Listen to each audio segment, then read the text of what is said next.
welcome to the NDTV Auto Show. I'm your host Mugdha Mishra. We have got a packed show for you. There will be Volvo XC60, Apache RTR 310. But first up is the comparison between Maruti's very successful Fronx and Skoda's Kylaq.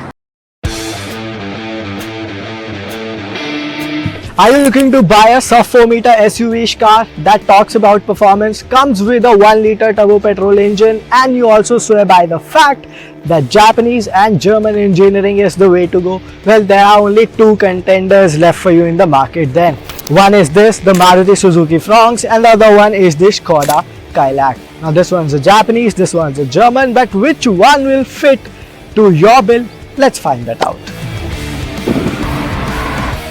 So in terms of design, both of these cars are very different. Now this one is a slightly low slung, more like a sports coupe, whereas this one is really upright and more like a butch SUVs. In fact, you can see that the bonnet on the Kylaq sits a little higher. But talking of the overall design, both of them get vertically split headlamps and slim LED DRL architecture right around the bonnet. Now this one rides on 16-inch diamond cut wheels while the Kylaq rides on 17 inches. Talking of dimensions, the length, it remains the same at under 4 meters. But it's the Kylaq that is wider, it is also tall and it gets longer wheelbase too. But both of them are SUVs and we have to consider an important factor, which is ground clearance. And that is only 190 millimeters on both of these cars.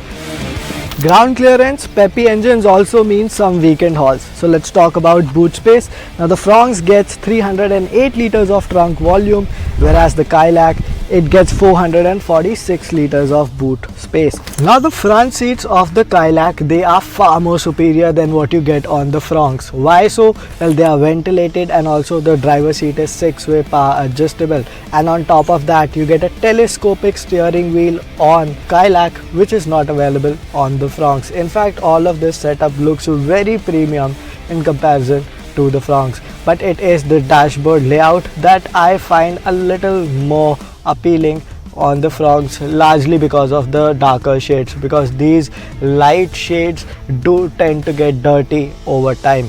So here's a 10-inch touchscreen infotainment unit which comes with wireless Android Auto and Apple CarPlay, and the instrument cluster is all digital with a 7-inch display, which is not the case with the Fronx. There you get a small all-digital MID with analog dials, and the touchscreen is a 9-inch unit. But nonetheless, the touchscreen on the Fronx works far more beautifully without any lag. Now while the Fronx misses out on a sunroof, the Kylaq does get it.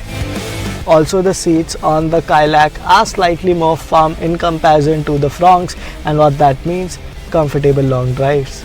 Now the Kylaq does a few things right, and so does the Fronx. For example, you get tinted glasses here which are not available on the Kylaq. In fact, the overall legroom and the knee room is in higher volumes on the Fronx despite its shorter wheelbase.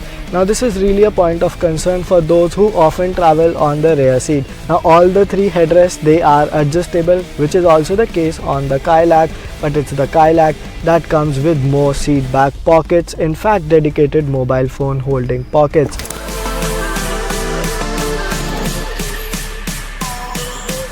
We're now driving the Fronx and it gets the 1 liter booster jet engine that puts out 100 HP against 148 Newton meters. Now these figures are less than the Kylaq. In fact, the whole power to weight ratio and the torque to weight ratio is marginally higher on the Kylaq. But what is exciting about the Fronx? Well, the first and foremost, you get light controls. The steering wheel is light around city speeds. So is the case with the clutch, and the overall behavior of the gearbox is very slick. But the overall response from the engine, I find it better on the Fronx. It is slightly more refined, it feels breathable, and it also loves to hit the red line. In fact, there are very few 3-cylinder engines in the market which are as refined as this one. I'm not questioning Kylaq's refinement, but this one is a notch higher. Now the suspension, it feels slightly soft on the Fronx than on the Kylaq, But why would you want to buy this one? I think the answer for that is lighter controls and a better engine, which in fact is slightly more frugal than what you're getting on the Kylaq. The brakes, they do a good job as well, and the overall ride remains composed even at triple digit speeds. Also, you get a big car like feel in the Kylaq, which is not available on the Fronx. Now the suspension over here is slightly stiff, so whenever you're going on a bad patch off-road, you will feel a lot of thuds inside the cabin. On the Fronx, since the suspension is done in a slightly softer manner, it feels way more floaty over bad patches off-road and more comfortable if anything. Well, it's time to sum this video up and understand which car will fit to whom. Well, if you're somebody who wants the German engineering and can compromise slightly on the refinement of the engine but want a car that is great in terms of handling, comes packed with a lot of features, and you can also shell out the increased premium, I think it will be the Kylaq, because the prices here start at rupees 8.25 lakh and go up to rupees 14 lakh.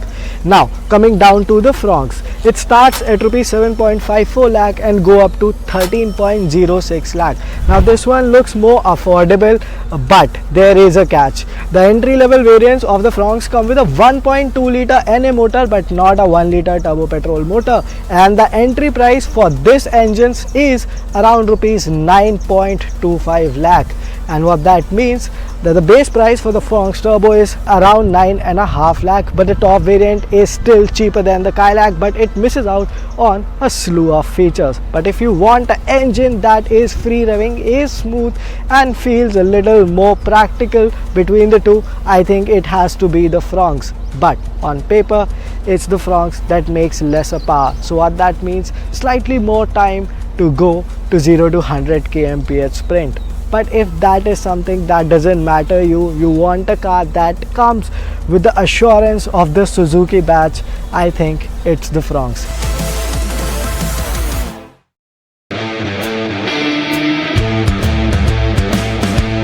It's a rainy, balmy day here in Coimbatore, and we have been riding the 2025 TVS Apache RTR 310. And it gets updated for 2025 with few new design elements, and also there have been changes made to the engine. What are the updates like? What are the changes to the engine? We'll discuss all of that.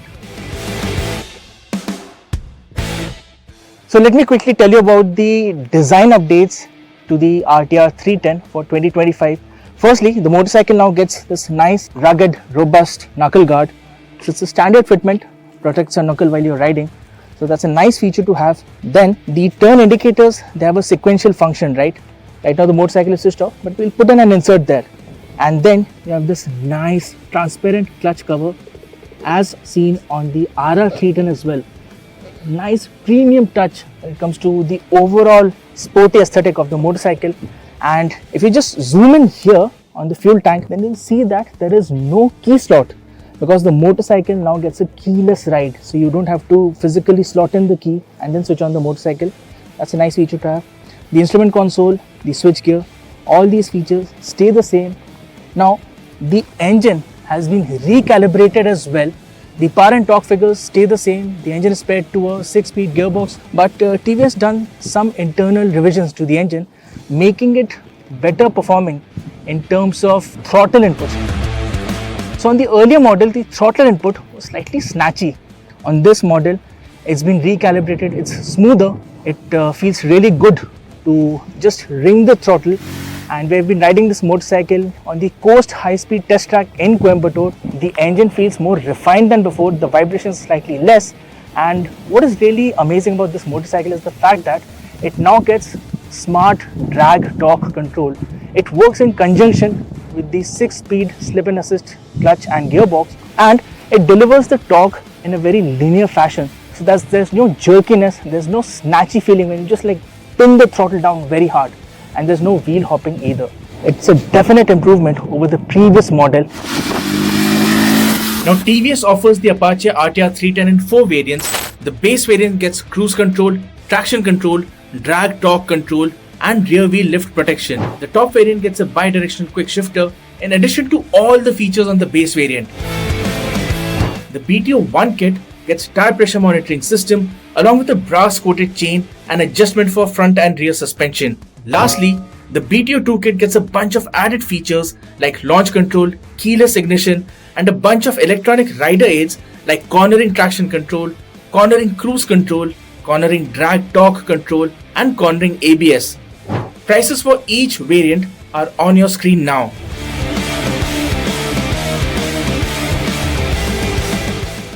Is ethanol blended fuel slowly killing your vehicle's engine? Well, after weeks of social media chatter and comments, government has come out with clarification debunking myths around blended fuel. To start with, the Ministry of Petroleum and Natural Gas has put out on social media, quoting international studies, that whether it's a carburetor or a fuel injected vehicle, vehicles have not been affected by blended fuel, and the tests show over a period of 1 lakh kilometers that performance drop has not happened in terms of power, torque, or in fact in terms of mileage. Several consumers over the weeks have complained about drop in fuel efficiency, and government on those lines has said if your vehicle is E10 compliant and when it runs on E20 fuel, there would be a mileage drop of around 1 to 2%, and if you are running an old vehicle, the mileage drop would be in the range of 4 to 6%. On the aspect of corrosion inside the moving parts of the engine, government has said certain corrosion inhibitors are added to the blended fuel mix. As far as life of rubber and gasket components inside the engine, government says it's advisable to replace them every 20 to 30,000 kilometers, and there is no significant price differential. Lastly, but most importantly, government has saved up to 1.40 lakh crore rupees since 2014-15 by blending fuel and not importing the crude.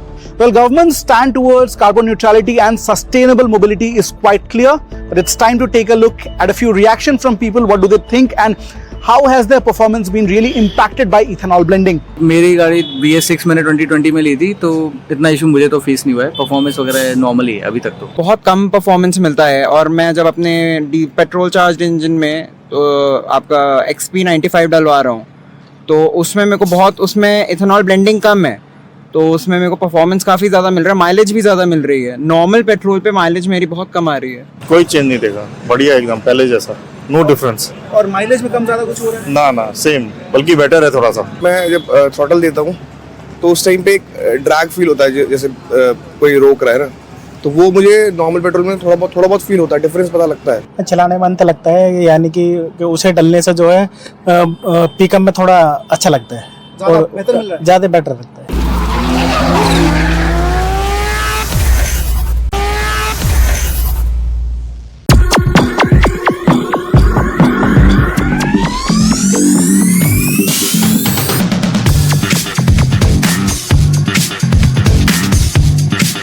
So your dream of buying that desirable roadster with an electric footprint is now complete. Presenting the MG Cyberster EV. Now, this car costs 75 lakh rupees. Like showroom would be available from August onwards.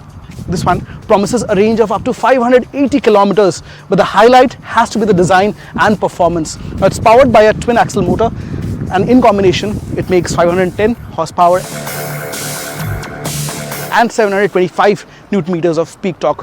What that means is a 0 to 100 timing in 3.2 seconds, claiming the tag of fastest MG on sale.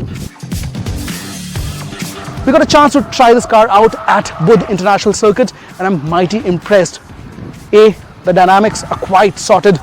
It feels quite blunted thanks to its low slung body hugging design. On the 20-inch wheels, these are shod with Pirelli super sticky tires. Now I don't know how will they perform on road, but at the track they had excellent grip. Also, this long nose goes with the athletic stance and demeanor of the car. The lights, these are projector beams, not matrix. Among drawbacks, there is not any space under the frunk, so all you got to manage is with the 250 liters of boot space on offer. Inside the cabin, it is fully loaded, especially the driver's seat is a cockpit that you desire for. The interior theme in this cherry red and black, well, this might not be to everyone's taste, but what stands out here or extremely likable are these scissor doors. And in fact, currently it's the only electric with scissor doors roadster format across the planet. And also in India, you can get your hands on a roadster at under 1 crore. How lucrative is that? It's a proper two-seater car, You get triple displays for the driver. There's another instrumentation for the AC and other controls right in the central console. There is the gear lever, which could have been a little more simpler in my books. The standout has to be this convertible soft top. You get two color options, one in black, one in cherry red to go with. You get ambient lighting, Bose speakers, 4 airbags, and also level 2 ADAS with 20 plus safety features. Design wise, the rear section looks a little mismatched with those arrow shaped tail lamps and a huge Y overarching tail lamp, but besides that, it's sleek, gets features that will be extremely attractive when this car plies its trades on the Indian roads. In terms of performance, the straight line stability is excellent. Can't talk much about the ride quality of the car, but at the track it holds its line and shape pretty nicely. And for a car that's priced under 1 CR, the performance really punches way above its weight. The brakes are sharp, it gets all disc brakes, and the red brake calipers with MG lettering, they look nice to the eyes. Let's go, let's go, let's go, let's go, let's go, let's go, let's go, let's go, let's go, let's go, let's go. So getting into the Cyberster is actually an easy affair than it looks like. The aperture is huge, and also on the steering wheel you feel quite planted thanks to the low slung profile of it. It has started drizzling, which means the tires need to do that extra bit of work. However, I'm nowhere close to pushing this to the limits. The tires are fairly grippy. How much do they last on Indian roads will again be something to look forward to. The handling is quite direct. It responds sharply to the inputs. There are 3 drive modes on offer. We are driving it in the sport mode. The visibility is something that I would have preferred a little more, especially in a roadster. You're sitting a little higher compared to the Porsches and Ferraris, but again, not complaining that much because the view is quite exciting, quite different. The A-pillar, a little intrusive. Things are a little better when the roof is off and you pull down the windows. Thanks to the rainy weather, we had to close everything up, and I think at this point in time the vision is slightly obstructing, but it's a fun place. It's quite different experience than what we're used to seeing in a series of SUVs that are coming our way. This is the updated Volvo XC60. Now you must be wondering what exactly has changed, because it still looks the same. Well, the answer is yes. On the larger scale, it still looks the same with the very much familiar silhouette. But if you pay a close attention, you'll realize Volvo has done a few changes to the XC60 only to make it look fresh. So over to the nose, there are few things that Volvo has changed, and the first and foremost, in fact the most prominent change of all, is this new grille. In fact, it is now done in black with a lot of chrome on it. It looks premium, and the Thor Hammer LED DRLs, they are slightly revised, so they are slightly more slender looking than what they were earlier, but on the whole it remains roughly the same. You cannot mistake it for anything else than a XC60. Now around the rear, Volvo hasn't changed anything much as such. So is the case with the silhouette and the dimensions as well. Step inside the XC60 facelift and you'll be really quick at figuring out what all has changed. First and foremost, this interior theme. Earlier it used to come with a black and brown theme. Now it has opted for a black top for the dashboard, and other than that everything is done in a shade of white. You also get this wood veneer over the dashboard. It looks really premium, and all of it goes really well with the chrome finish everywhere. But the big change is this. So this is a new 11.2-inch touchscreen. It is powered by Qualcomm and Google, so you get a lot of Google functionalities over here. For example, you can run the Google map right at the home screen, and earlier it used to have a physical button which you can also call as home button, which is now replaced with a touch based button. Now the thing is, this display has better projection. The overall intuitiveness has also increased. In terms of features, there's everything which was available earlier. You still have the 15 speaker, very amazing Bars & Wilkins sound system. It's a 1410 watt sound unit. Also you get a wireless charger. You have this slide over here that reveals the cup holders, the armrest, but a major glitches. You can't run wireless Android Auto on this screen, although this is powered by Google. Other than that, the seats are really comfortable. They come with massage function, memory function, and they are power adjustable in all ways. On the rear seat of the XC60 Facelift, again you get a 4-zone climate control, so you get your individual temperature control on this screen and fan control as well. And the interesting part is there are a total of 4 vents, 2 on this center console and 2 on each of the B pillar. Now along with that, in terms of space, there's a lot of it over here. The seats, they feel comfortable and they are not too upright either, so you'll have a comfortable journey sitting here. So in terms of driving the Volvo XC60 Facelift, first I'll read out the specs. So it gets the same 2-liter 4-cylinder turbo petrol that puts out 250 horsepower, 360 Newton meters compared to an 8-speed automatic. All of this was also available on the car that this one replaces. There are no adaptive suspension available on the XC60 even in its facelifted form, but the good part is the ride is really soft. It feels like a flying carpet. Now if I have to give you a comparison, this one is the softest of the lot, this one is the most comfortable of the lot, this one is also the most sedate and the most serene of all. The GLC has the best balance, the X3 is the more of a driver's car. Tata Harrier and Safari have been sitting at the helm of the automaker's lineup.